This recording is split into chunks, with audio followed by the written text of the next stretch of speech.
Hey guys, it's Maria. Today I'm going to talk about the difference between a speech and a language disorder. So sometimes parents will come in and they'll have an IEP from the school stating that their child is in language therapy or their child is in speech therapy. When you're working outside of the school system, usually you just refer to yourself as a speech and language pathologist. Your child's in therapy. We don't necessarily say he's in speech therapy or he's in language therapy. We just lump it all together. So there is a difference though. And the school system likes to differentiate those two so that they know exactly what the child is getting. Now, a speech disorder has to do with how things are said, the actual sounds that come out. So that's going to be pronunciation, which we call articulation. It's going to be problems with voice, so how loud, how soft, how raspy, how strained, those kind of problems. And it's going to include fluency, which is another word for stuttering. Are they repeating their words over and over again? Is it hard for us to understand what they are saying? So one of the things that we do with speech therapy is we tend to give kids a percentage of how intelligible they are. Do not get that word confused with intelligent. That has nothing to do with this.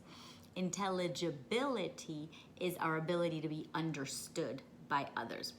So let's say a child comes in and he's seeing me and he's talking up a storm, but I understand maybe half of what he just said to me.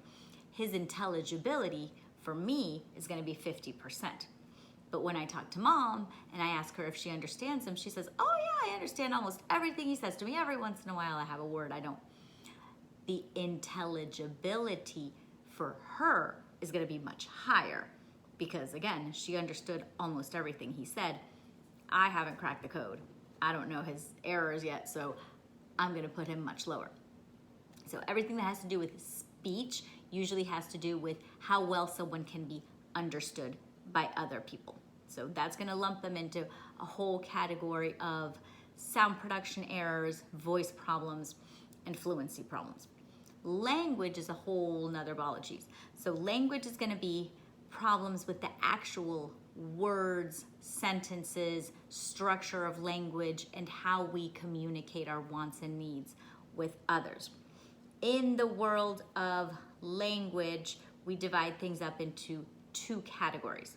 So language goes, usually first process is receptive language. That is what we understand. Our ability to follow directions, understand things, understand questions, and expressive language, which is what we actually say.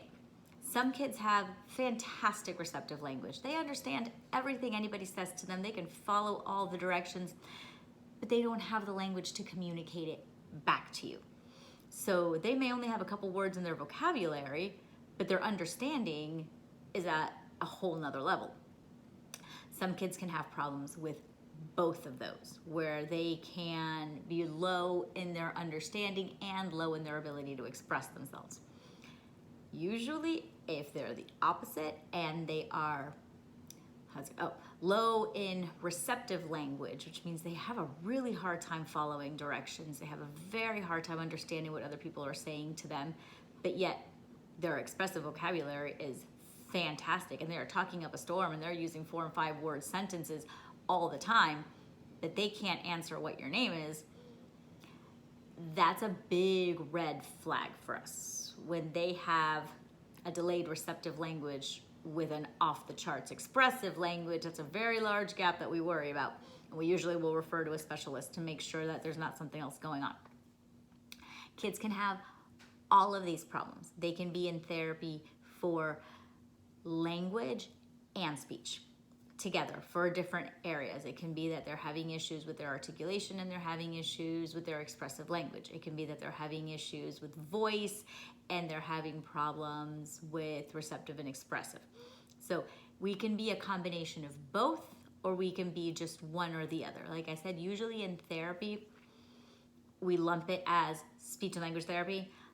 Within the school system, I think because of numbers and stuff, they have to separate it. So they'll say that your child is in speech therapy or language therapy or both, depending exactly on what it is that they're working on.